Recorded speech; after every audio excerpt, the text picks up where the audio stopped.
Welcome to a chilling Dr. Gideon Fell mystery, where frost hides more than footprints, and beneath the quiet snow of Gallamere Hall waits a murder that defies reason itself. A corpse lies on untouched frost, no footprints leading near or away. An impossible murder beneath a frozen moon, until Dr. Gideon Fell arrives to prove even ghosts obey reason. I'm truly delighted to know where you're listening from tonight. Tell me in the comments which country, which cozy corner, which hour finds you here with this mystery. I always look forward to hearing from you. Do you listen with the lights low, tea in hand, or while traveling through the night? Let me know below. I love discovering how and where you join these tales. It was a night that seemed carved from glass and silence. The wind had gone still over Gallamere Common, leaving only the pale gleam of frost across the hedgerows and the narrow frozen lanes that led to the hall. The air was so sharp it could have cut the breath in one's throat. When the milkman found the body at dawn, the first light of day revealed something so unnatural that even Superintendent Hadley, who had seen every conceivable species of murder, removed his hat in a kind of startled respect. There, beneath the old sundial of Gallamere Hall, lay the lifeless form of Colonel Miles Treadwell, a retired explorer and one-time cryptographer for the War Office.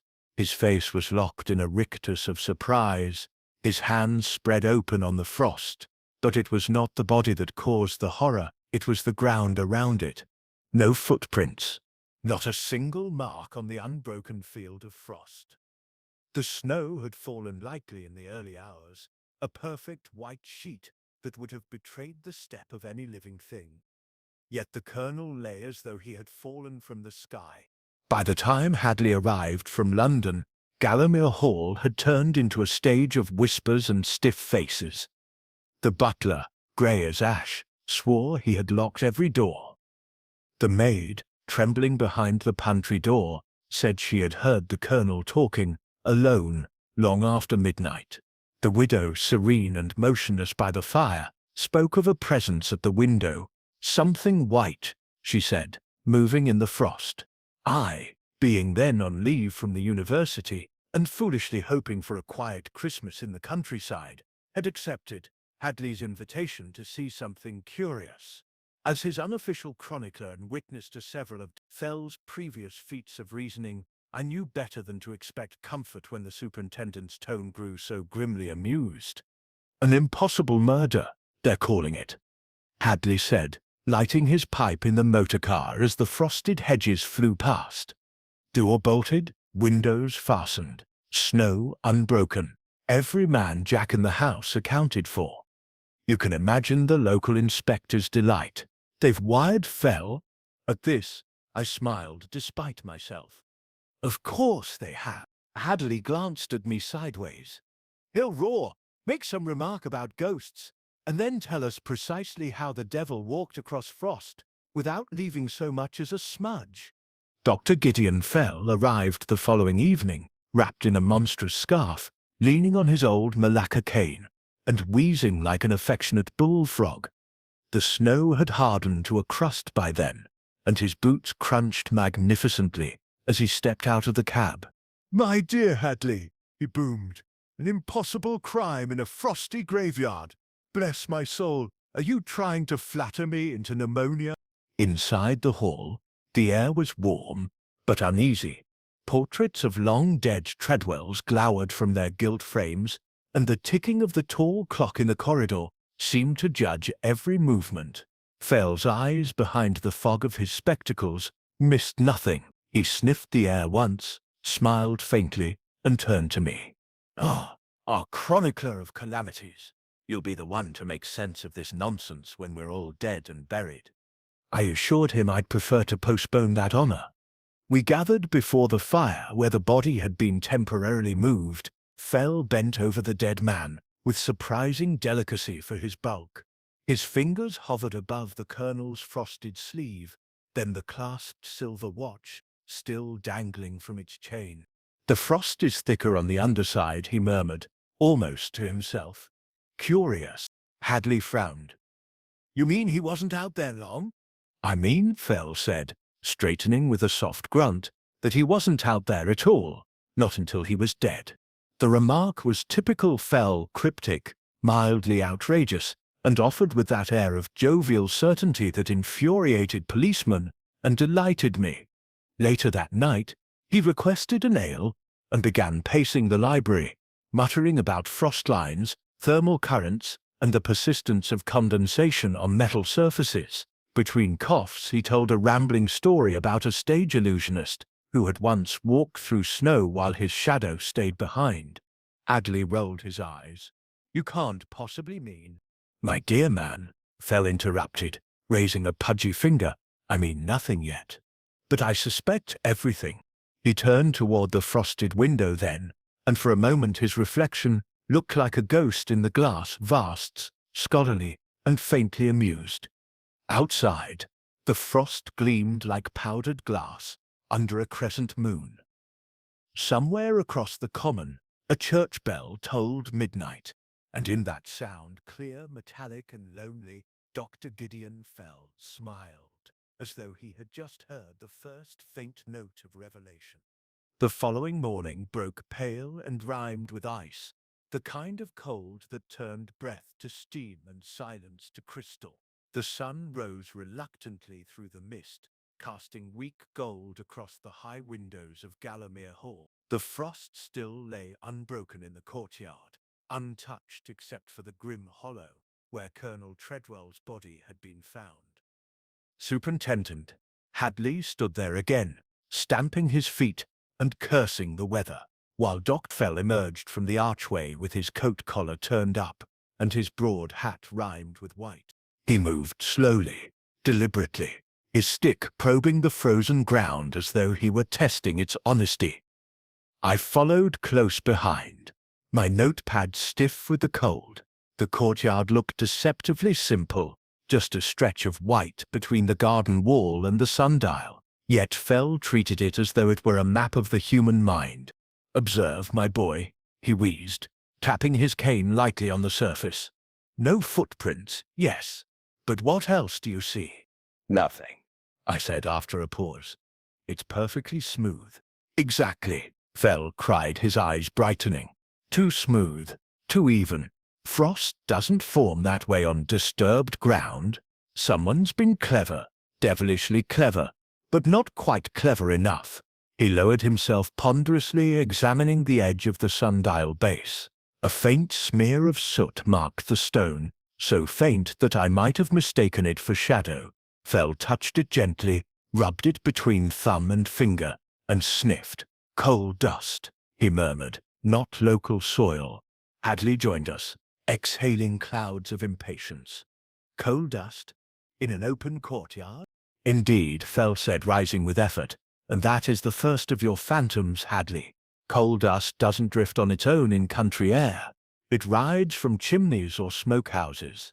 We crossed the yard toward a small outbuilding near the stable, its door half concealed beneath a tangle of ivy. The hinges creaked as Hadley forced it open. Inside, the air was thick with the ghost of old fires and the acrid sweetness of smoke. Hooks hung from the rafters, some still blackened from long use. Fell's lantern beam glided over barrels, a rusted brazier, and most tellingly a pile of soot-dark snow packed against the far wall. "Good Lord," I whispered. "He was killed in here." Fell didn't answer at once. He examined the brazier, then the floorboards, then a narrow vent beneath the eaves. "Killed, yes, though not necessarily here. But here, my friends, is where the frost was made to lie." He chuckled softly. "You see, the trick to an impossible crime is not to make the impossible happen, but to make it look as though it has." Hadley folded his arms.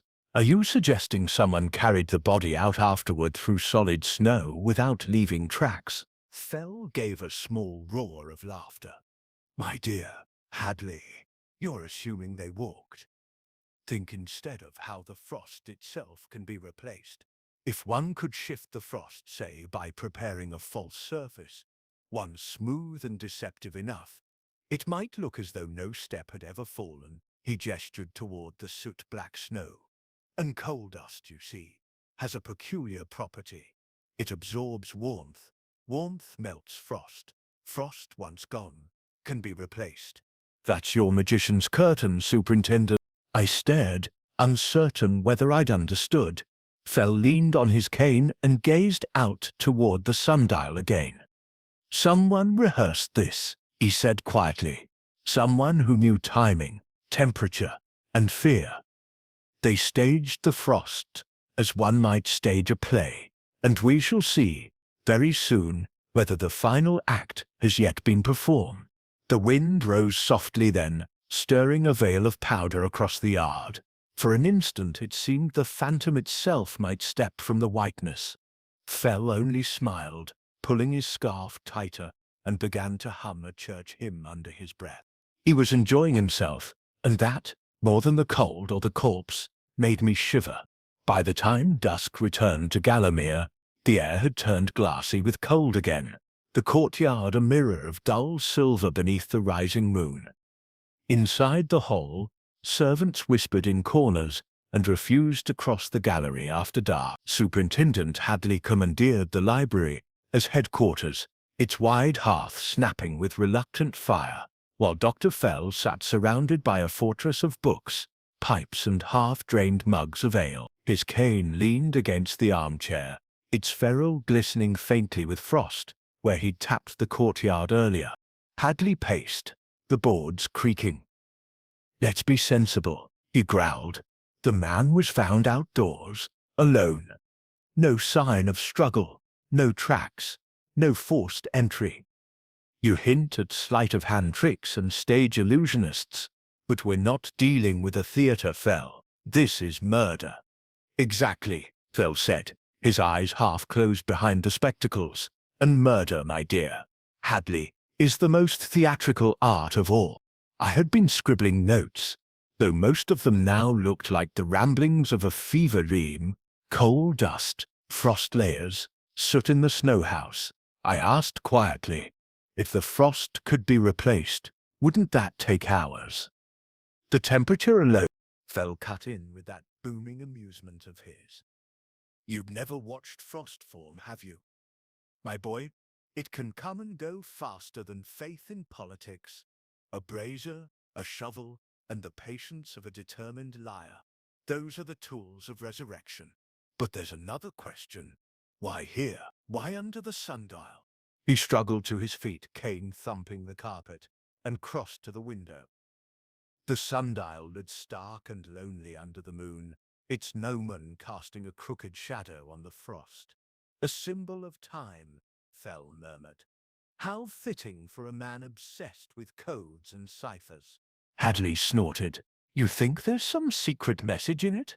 "Perhaps not in the dial," Fell replied, "but in the timing. Death rarely chooses the poetic moment. Men do that for it." He turned sharply toward us. "When exactly was the body discovered?" "At 6 in the morning, Hadley said. "Milkman saw it from the gate." "And when was the last time anyone saw the colonel alive?" "11:30. The maid brought him cocoa. She heard him talking." "To whom?" Fell asked softly. "She swears he was alone." Fell's face took on that dangerous serenity that meant the mechanism of his mind was spinning. "Then either she lied or she heard a voice not his own." I felt the hairs rise on my neck. Hadley frowned, missing the undercurrent. Meaning, said Fell, "that our phantom may have had a tongue."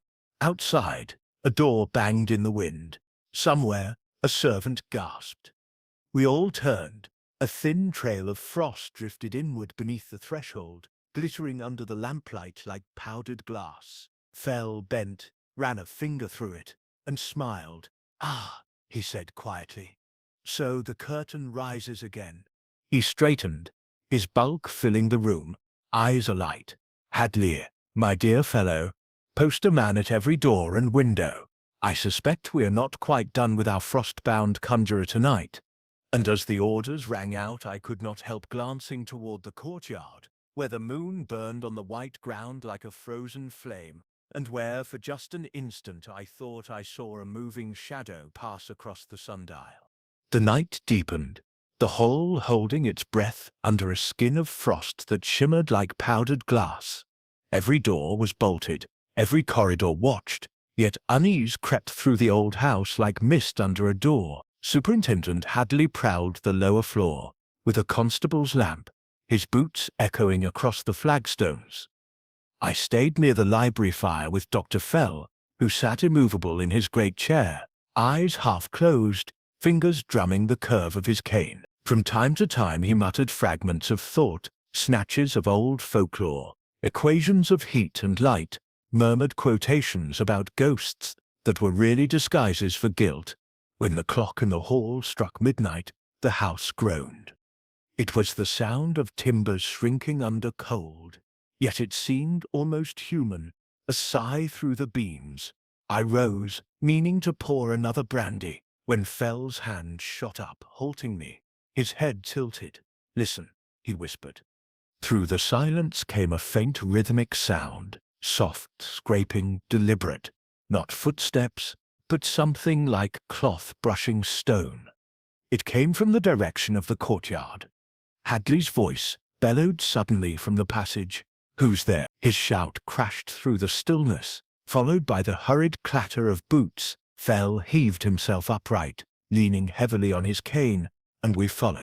The door to the courtyard stood ajar, letting in a breath of freezing air. Beyond it lay the familiar white sheet of frost, and upon it, for the first time since the murder, footprints. Not many, only 3 or 4, leading from the shadow of the wall toward the sundial. But halfway across the yard they stopped, as if the walker had simply vanished into air. Hadley swore, under his breath. There's your phantom, Fell. He's playing games with us." Fell's breath steamed as he knelt to study the prints. "Games indeed," he murmured, "but the sort played by those who think others don't know the rule." He ran his cane lightly over one mark, and I noticed something peculiar. The frost beneath the heel was not crushed but melted into a perfect oval of ice. "Fresh," Fell said, "very fresh, and warm enough still to leave the trace." "Then he's near," Hadley growled, signaling the constables to spread out. They vanished into the mist that coiled between the hedges, their lamps swinging like orange eyes. Fell, however, did not move. He gazed toward the sundial where once more the light caught on something metallic, just a glint, half buried in the snow. He stooped and retrieved it. It was a key, small and ornate, the kind used for clocks or cabinets. He turned it in his fingers, eyes narrowing. "The sundial is fixed upon a stone pedestal, yes. But beneath it runs a hollow. The remains of the old drainage conduit from the stable days. Curious that no one remembered it. A man could crawl through, provided he knew where to emerge." Hadley blinked. "You think the murderer's hiding under the sundial?" "Not now," Fell said softly, "but once, and perhaps something else remains there, besides the frost." He looked up, the lantern light glinting on his spectacles. "Gentlemen, fetch me a spade." The order seemed absurd in that hush, but none dared question him. As the constables hurried off, Fell stood motionless, the little key still in his hand, and the faintest smile, half grim, half amused, creased his face. "The frost," he said almost to himself, "was never our enemy. It's been our witness all along." The spade arrived within minutes, its metal handle glinting like a shard of the moon.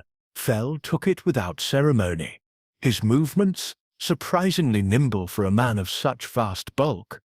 The frost crackled underfoot as we approached the sundial again. Around us the courtyard seemed to hold its own breath. No owl cried, no branch stirred. The constables' lanterns cast long, trembling shadows against the walls as Fell crouched and pressed a gloved hand against the stone base. "Here," he said, tapping twice. A hollow note answered, faint but distinct. Hadley nodded grimly. "All right, dig." The constables set to work, and soon the steel bit into frozen soil. The scent of cold earth mingled with iron and old water. I felt a strange pressure building in the air, as though the frost itself disapproved of what we were doing. The Fell watched in silence, his pipe clamped unlit between his teeth, until at last the spade struck something metallic with a muffled clink. Hadley bent to look, brushing away the dirt with his gloved hand. Beneath the stone was a small iron hatch, rusted, ancient, with a keyhole set deep in its center. Fell raised the ornate key he had found earlier, turning it thoughtfully under the lantern light. "It would be poetic if this were to fit," he murmured, and inserted it. The lock gave with a dry click. The hatch opened inward, exhaling a breath of air that smelled of damp and smoke. Fell peered down into the darkness, his eyes reflecting the lamplight like small moons. "An access tunnel," he said softly. "The old drain? Yes, but wide enough for a man to crawl through if desperate. And the soot, you remember, our coal dust. It would travel here." Headley signaled 2 men to fetch ropes. "You're not suggesting someone dragged a corpse through there?" Ephra's lips twitched. "Dragged? No. That would leave marks. No, Superintendent, I suggest the Colonel walked." "Walked," I repeated, astonished. "Walked, under compulsion, perhaps, or lured by something he could not resist." He looked down the dark hole, and when he could go no farther, he fell, dead before dawn. His body laid out above afterward for the benefit of those who must believe in ghosts. Hadley rubbed his forehead. "But why the frostless prince tonight?" "Because," Fell said, lowering himself carefully onto one knee, "our killer has returned to make sure nothing was left behind." He held up his cane and tapped the hatch's rim. "And that, my friends, means he is still here." At that moment, a sound rose from within the tunnel, a faint scrape like a hand against stone. One of the constables gasped and stumbled back, nearly dropping his lantern. Fell's face hardened. "Hadley," he said, "close the gates. No one leaves the hall." The superintendent was already shouting orders. I leaned forward, my heart hammering, as Fell positioned himself beside the open hatch. The scrape came again, louder this time, followed by the unmistakable clang of something metallic striking the tunnel wall. Phil's voice dropped to a growl. "Now we shall see," he said, "where the phantoms bleed." The sound from within the tunnel was clearer now, metal grating against stone, the faint echo of a boot scuffing in haste. The constables froze, their torches quivering, and for a suspended instant, no one moved. Then Hadley snapped into action, barking orders like musket shots. "Thompson, you and Evans cover the far side. He may try the stable entrance. Cooper, with me." He turned to Fell. "We'll smoke him out if we must." But Fell remained crouched, one hand braced on the rim of the hatch, his expression unreadable behind the glint of his spectacles. "No need," he murmured. "He's panicking. Listen. He didn't expect the key to be found. That was meant to be buried forever." I found myself gripping the back of a chair, unable to look away. The darkness inside the hatch seemed bottomless. Suddenly, a new noise rang out. A crack, sharp and unmistakable. Not metal this time. Wood, a splintering snap that suggested a struggle. Then silence. Phil rose slowly, leaning on his cane. "We've frightened our ghost into making mistakes." Hadley returned a moment later, his boots crusted with mud, face grim, no sign at the stables, locked and bolted from within. "Unless our man's a mole, he didn't go that way." He glanced at the tunnel. Could he still be inside? "I doubt it," Fell said. "Too risky, but we shall know soon enough. Have your men follow the drain passage both ways. It will be tight, cold, and filthy, but it may yield more than panic prints." He turned away then and made for the library, beckoning me silently. Once inside, with the doors down, he lowered himself into the chair by the fire and exhaled like a bellows cooling after a forge. "This," he said almost cheerfully, "is growing more interesting by the minute." I stood by the hearth, still shaken. "So the murderer returned to remove something, to confirm something," Fell corrected. "Perhaps to ensure no message or evidence was left by the dead." Or perhaps to recover an item never meant to be found. He wagged his pipe, unlit, in the air. You remember the Colonel's war record, cryptographer, expert in codes, symbols and wartime disinformation. I believe something of that old trade followed him into retirement. You think this is about a secret? Not just a secret, my boy, Fell said with sudden gravity. A buried secret. One that could ruin lives if it surfaced. He leaned forward slightly. The Colonel didn't die randomly in the frost. He was placed there, both literally and symbolically. Think what a sundial represents. Time?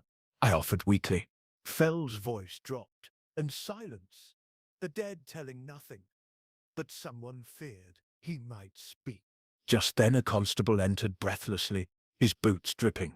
Sir, Superintendent Hatley says you're to see this at once. Something's turned up in the tunnel. Fell heaved himself up again. Then it begins, he muttered, almost to himself. We move from shadows to substance. Come along. We followed the constable through the hall, down the stone steps, and out into the crisp air. At the mouth of the now roped-off hatch, Hadley waited with a small bundle wrapped in oilcloth. He unwrapped it slowly. Inside was a notebook, soaked but legible, the initials MT stamped on the flap. Fell took it gently. Miles Treadwell's journal, he whispered. Let's see what ghosts the good Colonel was keeping. The Colonel's journal was slim, bound in cracked brown leather, its edges warped from moisture. Fell took it as though handling some rare ecclesiastical relic, wiping the cover gently with his sleeve before turning the first page. The handwriting inside was neat, precise, almost military in its discipline, but rushed in places, entries growing more urgent the closer they drew to the present. Hadley, standing at his shoulder, read silently with us, brow tightening with every line. Much of it was routine at first. Notes on weather, house repairs, trivial interactions with staff. But then, abruptly, the tone changed. The entry dated December 3rd was contacted again. Same handwriting. The cipher is unmistakable. I mustn't respond. Not yet. December 5th. Second message delivered by hand. Left on the garden bench at night. No one saw them. Not one of the staff. I cannot believe it. After all these years. December 7th. They know, or think they know. If this reaches the War Office, I will not be the only casualty. Fell paused, then turned the page. A yellowed sheet fluttered loose and fell to the floor. I retrieved it. It was a letter in an unfamiliar, slanted hand, half in cipher. Fell's eyes gleamed. A private code perhaps developed during the Colonel's service, he murmured. We shall have a closer look soon. But the next journal entry made Hadley swear aloud. I saw them tonight, watching from the courtyard. I told Alice it was the wind, but I know better. They want what I hid. They remember. Fell's brow furrowed. Alice? His niece, I said. Lady Alice Treadwell. She's the one who served as his secretary during his final years. Indeed, Fell murmured. A role of some intimacy. Close enough to see letters. Close enough to know what to ask, and what to keep hidden. Hadley exhaled slowly. So what was the Colonel hiding? Fell turned to the final entry, dated 2 nights before the murder. If anything happens to me, it won't be a stranger's doing. Watch the time. Watch the frost. The rest of the page had been torn out. Fell closed the book with a soft snap, then leaned back as though assembling a vast jigsaw puzzle in his mind. There was no blackmailer, he said finally. Not in the traditional sense.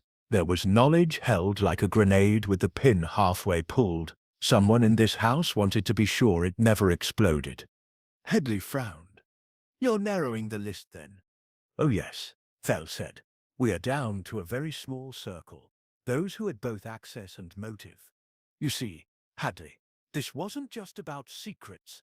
This was about inheritance, reputation, the unbroken illusion of loyalty and honor. But the Colonel no longer believed in illusion. He was preparing to confess, or at least reveal the truth to someone. Reveal what? I asked. Mitter turned to me. That, my dear fellow, is precisely what someone could not afford to let happen. The snow was only ever the cover. The real crime lay buried beneath the ice of memory and guilt. Before either Hadley or I could speak, the door behind us opened. A constable stepped in, looking pale. Sir, he said to Hadley, you'll want to come. Lady Alice is missing. What?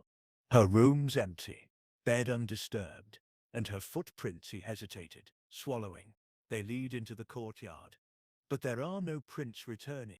Fell stood at once, face suddenly grave. Then we are too late, he said, or nearly too late. The ghost walks again, and this time it has a name. We ran, boots clattering down the stairs, and out into the frozen dark. The courtyard loomed ahead, and at its center, where the sundial cast its crooked moon-shadow, something small and pale glittered in the snow. It was a silver locket, half buried in frost. The moon had sunk lower, painting the courtyard in tarnished silver. The frost glistened faintly around the sundial, and at its base, the locket winked like an unblinking eye. Hadley stooped and picked it up, with a handkerchief, brushing off the thin crust of ice. Inside was a small miniature, the face of a young officer in uniform, smiling faintly. The colors faded to sepia. Opposite it, behind the glass, was a lock of golden hair. Not the Colonel's, Hadley muttered. This belonged to her. Lady Alice. Fell took it gently, studying it in the lamplight. His eyes narrowed. Yes, but look closer. He tapped the back of the case with his finger. See how the hinge's been forced? This locket has been opened recently, and not by sentimental fingers. Hadley's face hardened. Then she knew something. Maybe she took it from the Colonel before he died. Or, Fell murmured, he left it to her, knowing she might be in danger because of it. He straightened with effort, his breath clouding the air. Hadley, we must find her before the frost takes her too. We began the search in earnest. Lanterns swept across the courtyard, across the hedges and frozen gardens, the white light glancing off every surface like trapped lightning. The air grew sharper by the minute. Even the wind seemed brittle. Fell walked with purpose, his cane tapping methodically, as if measuring sound itself. His bulk cast long shadows between the frozen statues that lined the path. Look for signs of disturbance, he said. The frost will betray more than the living suspect realizes. It was I who spotted it first, a faint trail where the frost appeared dulled, not melted but scraped by something dragged or brushed past. It led toward the yew hedge near the western wall. Fell followed the trail, stooping often, muttering to himself. Finally he stopped, turned to us, and gestured toward the base of the hedge. There, half concealed by branches, was a small wooden door, ancient, iron-banded, its lock rusted to flakes. The old priest's passage, Fell said softly. It connects to the chapel beyond the estate. I remember reading of it in the survey. Hadley, bring your men. She may have fled or been taken through there. Hadley forced the door. The hinges screamed, and a wave of frigid air rolled out. The narrow tunnel inside was choked with frost and shadow, but the beam of a lantern showed footprints, 2 sets, leading inward, one smaller, light, the other deep, uneven, as though the man were carrying weight or moving quickly. Fell's gaze followed them with grim satisfaction. So, our phantom leaves prints after. We pressed on, the tunnel low and slick underfoot. The sound of dripping water echoed faintly ahead. The walls were white with rime, every surface glittering like frozen lace. Fell moved with surprising speed, occasionally halting to feel the walls, to test the air. The draft moves forward, he said. The chapel end is open. We'll find our answer there. The passage bent sharply, then widened. Ahead, a faint rectangle of moonlight filtered through the far door. As we neared it, a noise reached us, a muffled sob, followed by a voice, hoarse and trembling. Please! I didn't mean to. He was going to tell. Hadley signaled for silence. We moved forward with our lamps dim. Through the broken doorway we could see the interior of the chapel, cold and dust-choked, its pews long abandoned. In the centre aisle stood Lady Alice Treadwell, her hair loose, her face pale as the frost around her. Before her knelt a man, a gaunt figure in dark clothes, his gloved hands raised as though pleading. His voice was the same, shaking, desperate. "You don't understand. He would have ruined everything. Our names, our family, everything your uncle built." Hadley burst forward. "Hands up." The man turned, startled. It was Charles Denby, the estate steward, his face drained of colour, and for an instant he looked truly spectral. Lady Alice gave a soft cry and clutched at Fell's arm. As we entered, Fell's expression did not change. "So," he said quietly, "the frost melts at last." Denby sagged to his knees, his composure cracking. "He wasn't supposed to die. I only wanted to frighten him. He'd promised he'd burn those papers. He lied. I thought—" He stopped, shaking violently. "He saw me through the window. I swear, I never meant—" "Enough," Hadley barked. "You'll have your say at the yard." Fell raised a hand. "Wait. Let him finish. There's more to this little drama than panic."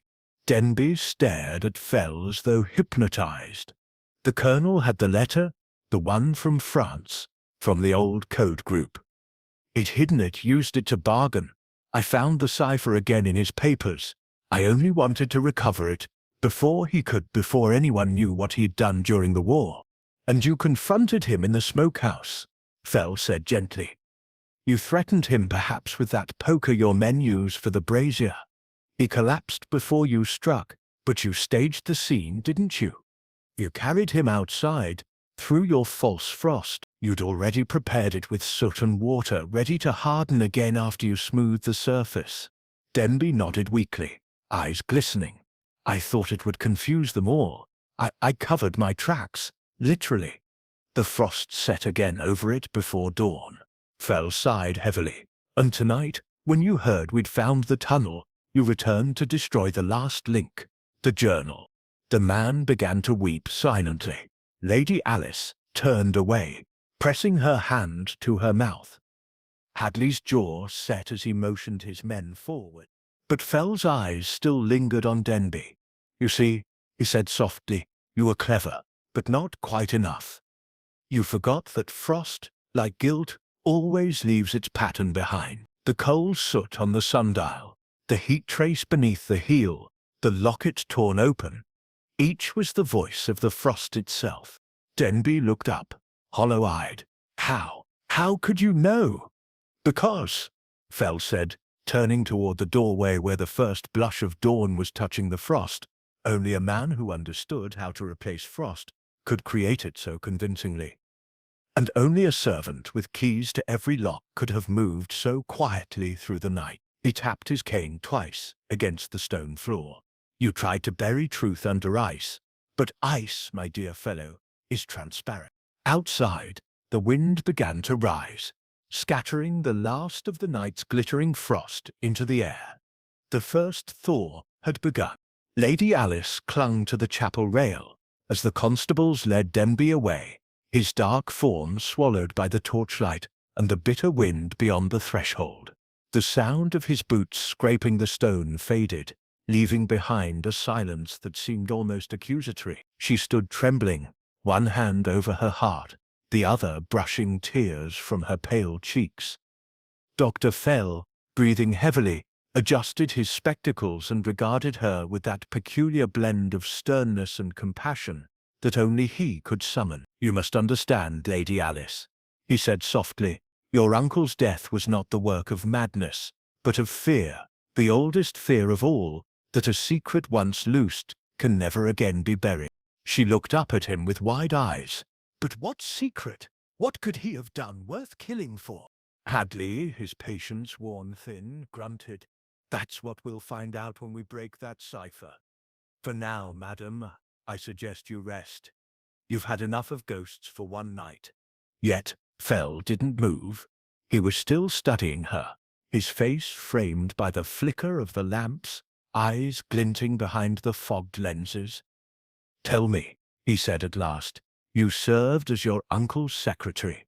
Did he ever speak of a Lieutenant Hargreaves?" Her lips parted, then pressed together again. He did. Once, a long time ago, he said the name with such regret. I thought it was something from the war." "It was," Fell said, "and that is precisely why Denby feared him. Not for what he might do, but for what he might say." He turned to Hadley. "You remember the locket, the young officer's portrait? That was Hargreaves.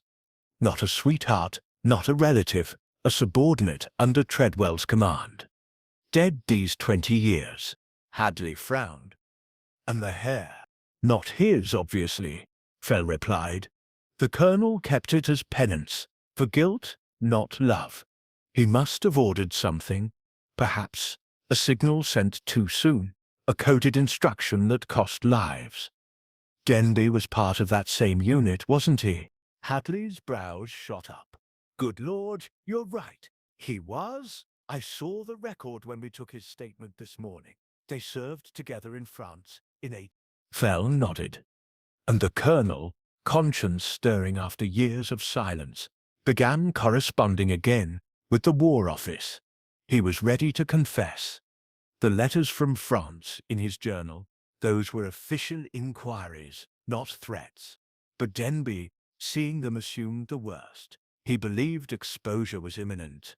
So he killed him, and then staged a miracle to distract the world with the impossible." Lady Alice gave a small sob. "Then it's true. Uncle Miles was innocent." Fell's tone softened. "Of more than one thing, my dear." He turned toward the chapel door, where a faint grey glow hinted at dawn. The frost that hid his body also preserved the truth. It always does, given patience. We left the chapel as the eastern sky began to bloom faintly with morning light. The courtyard had lost some of its sheen. The top layer of frost was beginning to soften under the first warmth of the day. I walked beside Fell, my mind reeling with the enormity of what had unfolded. He was silent for a long while, the crunch of his boots marking the rhythm of thought. When we reached the sundial, he stopped, resting both hands on his cane. "Curious thing, time," he said, almost dreamily. "Men believe they can outpace it, deceive it, even freeze it like this frost. But it only waits. Sooner or later, it thaws, and everything once hidden gleams again in the light." Hadley, lighting his pipe with a shaking match, gave a low grunt. "You're turning philosopher on me again, Fell. I'll settle for a decent breakfast and a written confession." "Which you shall have," Fell said with a faint smile.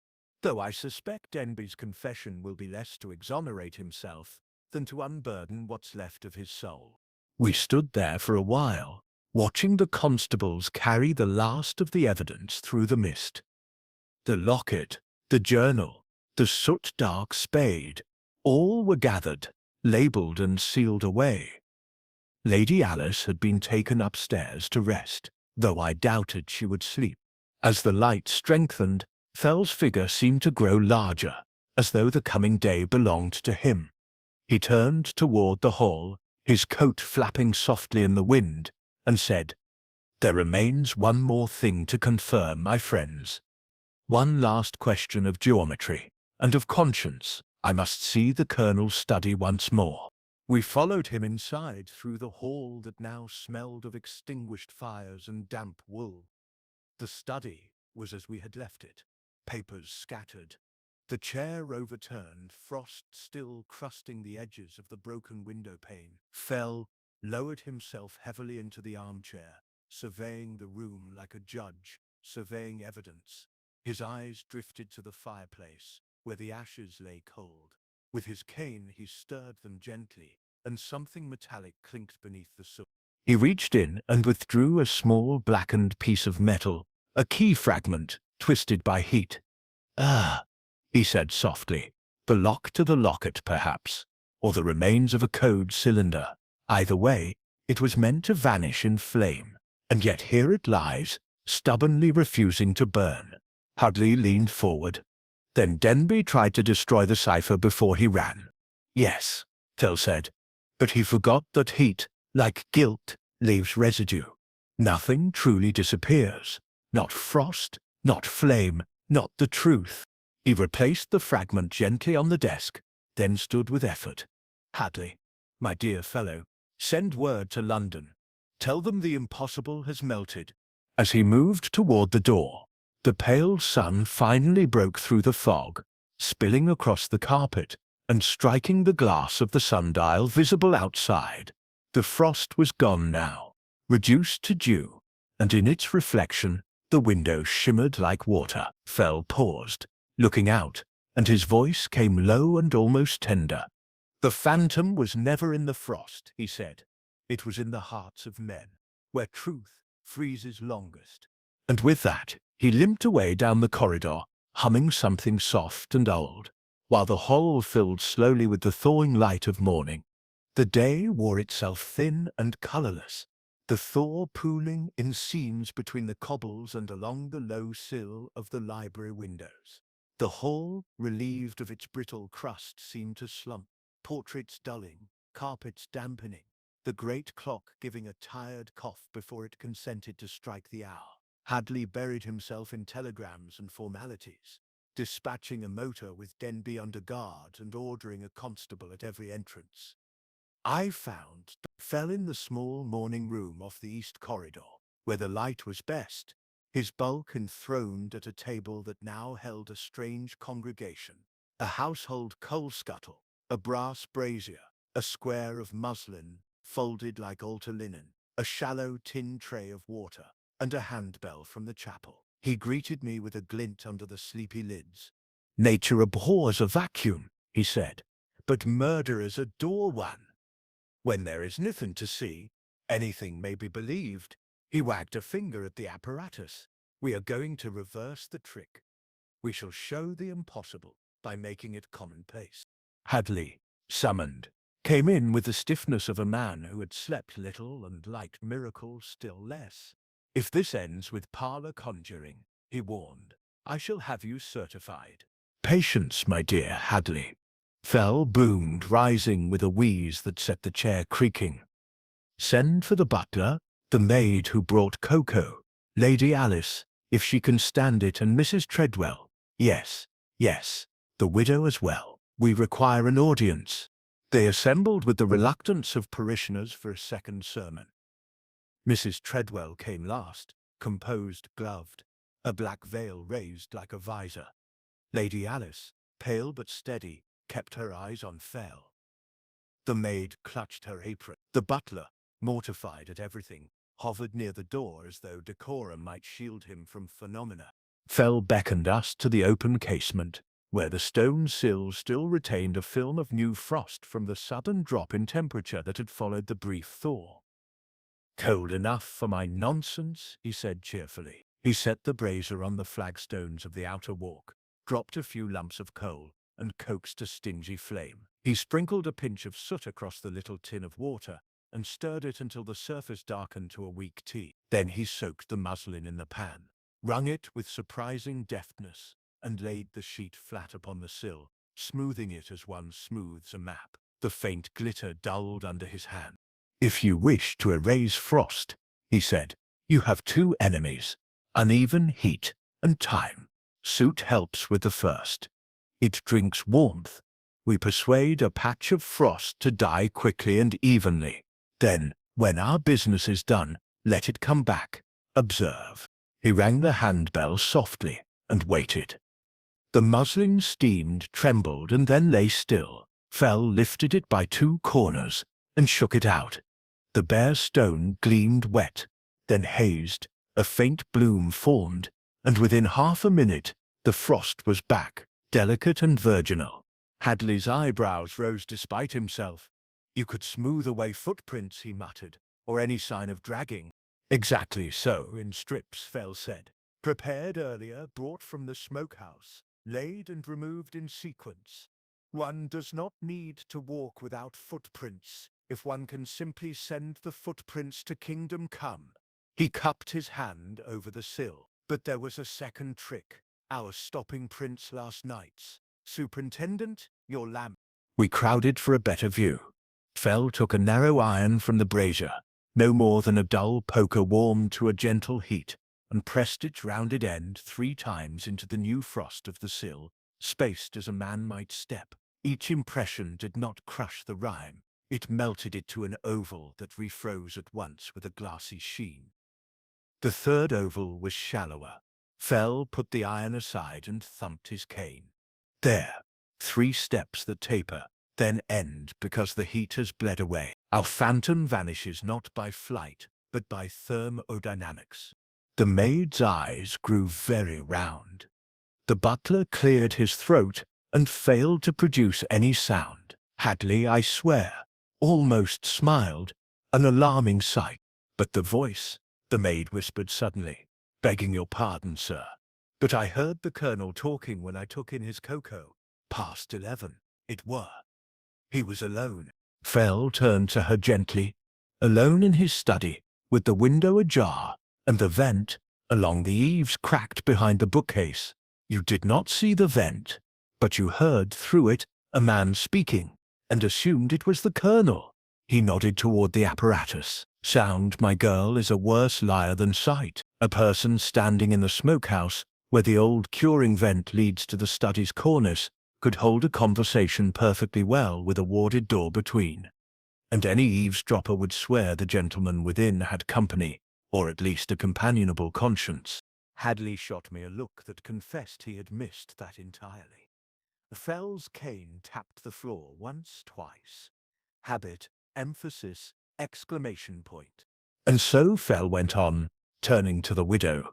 We arrive at last at our gobicry, a passage under the sundial, a vent from smokehouse to study, a brazier that eats air as efficiently as it eats coal.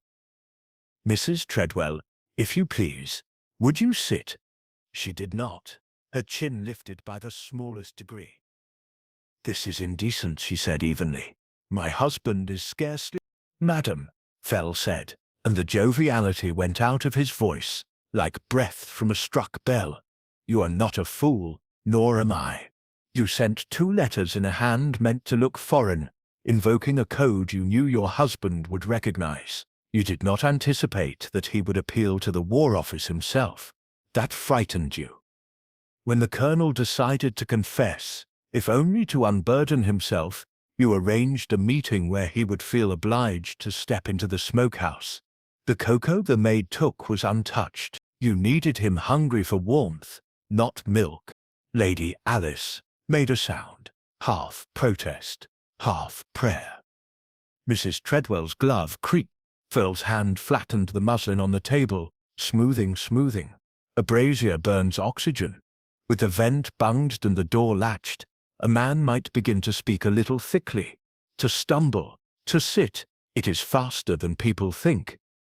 He died there, minutes before midnight. Afterward, after you realized what you had done, you ran.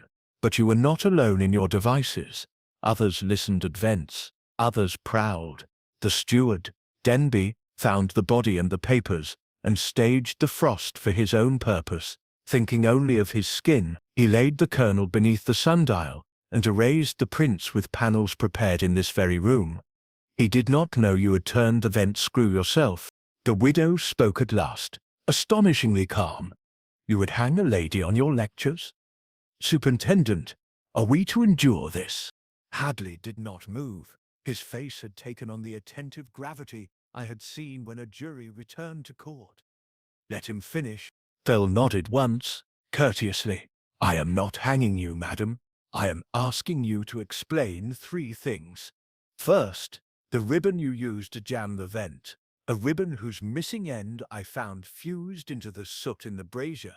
It matches the frayed silk on your morning hat. Second, the torn journal leaf of December 9th, which you retrieved from Lady Alice's locket last night. The locket hinge bears soap under the nail scratches, glycerine soap, not kitchen lye, and the maid tells me only you and Lady Alice keep a cake of it upstairs. Third, the little key to the sundial hatch. You believed it gone forever, because you had thrown it into the ash bin after Denby left the yard. But ash clings. It stained your gloves. Even now the seams are grey where the laundress cannot quite persuade them white. It was not theatrical. It was quiet, almost weary. I watched Mrs. Treadwell's eyes as each small nail went in. She did not flinch. She did not weep. If anything, she stood straighter. When she spoke, her voice had become a cold instrument. He would have destroyed us, she said. You speak of confession as if it were noble. It would have been a scandal. He sent men to their deaths for a cipher that never mattered. Then he married me and shut every window for 20 years. What was left for us? Charity? Pity? I chose silence, and chose for everyone else, Fell said. His breath rasped. For a moment he leaned heavily on the cane. You wore frost like a veil, and called it virtue. She looked past him to Lady Alice, with a curious unblinking tenderness. I did it for the house, she said. For you. No, Lady Alice whispered. Not for me. The room held very still. Outside, a gull cried from the river and was gone. Adderley cleared his throat like a court usher. You will give me the torn page, he said. Now, she reached, unpinned the little black brooch from her collar, and pried with a thumbnail. The back plate came away to show a tiny fold of paper, yellowed and faintly charred at the edge. She laid it on the table. Fell unfolded it with priestly care. The ink had run, but the hand was unmistakable. From the journal, Miles Treadwell, terse, explicit, to the War Office. I accept sole responsibility for the Hargreaves signal. I intend to make a full statement. I have told Alice. The last 3 words trailed off, as though interrupted by air that failed.